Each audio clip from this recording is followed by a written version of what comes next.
Arizona is at a crossroads in its energy future, and the state's decision to dismantle a landmark renewable energy policy has ignited fierce debate.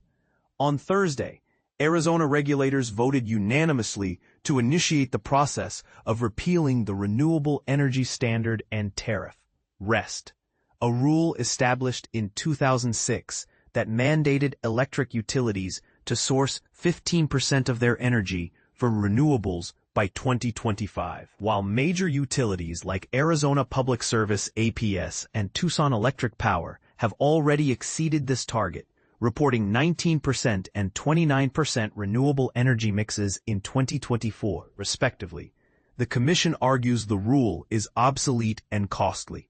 But here's where it gets controversial. Proponents claim repealing REST would undermine Arizona's clean energy momentum, while critics insist it's a necessary step to curb rising electricity bills. Let's unpack the stakes. The REST rule, enforced by the Arizona Corporation Commission, was designed to push utilities toward cleaner energy. However, regulators now argue it's a financial burden. They estimate the policy has added $2.3 billion to customer bills since 2006, a figure that has become impossible to ignore as energy demand surges. This month alone, 3 Arizona utilities set new peak demand records, reflecting the state's rapidly growing population and economy. Vice Chair Nick Myers of the ACC stated, "Utilities should have the flexibility to choose the most cost-effective energy mix without being burdened by government-imposed rules."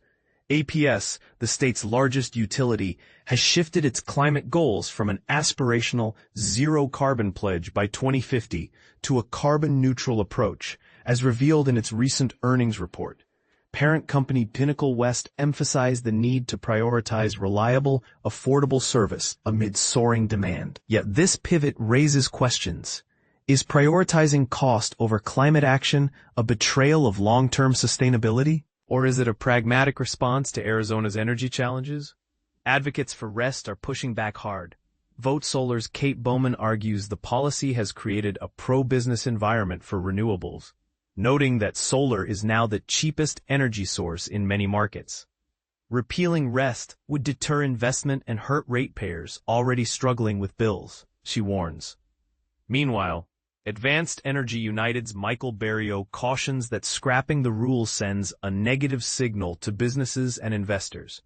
After all, Arizona's clean energy sector has already attracted billions in investment thanks to REST and energy efficiency programs.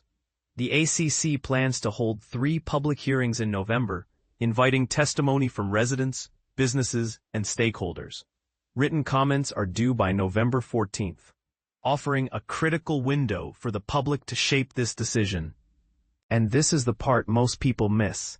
Even as APS claims to prioritize reliable power at the lowest cost, the utility is still investing heavily in clean energy. By 2028, it plans to deploy 10.7 gigawatts of solar, wind, and battery storage, while relying on nuclear power from the Palo Verde generating station and customer conservation efforts. Yet its carbon-neutral goal includes continued use of coal and natural gas, a reality that underscores the tension between affordability and decarbonization. So, where do you stand? Is repealing REST a step toward cheaper energy, or a setback for Arizona's climate progress? Share your thoughts in the comments. Should states prioritize short-term cost savings over long-term renewable investments? Or does scrapping these rules risk losing momentum in the clean energy transition? The answer might define Arizona's energy legacy for decades to come.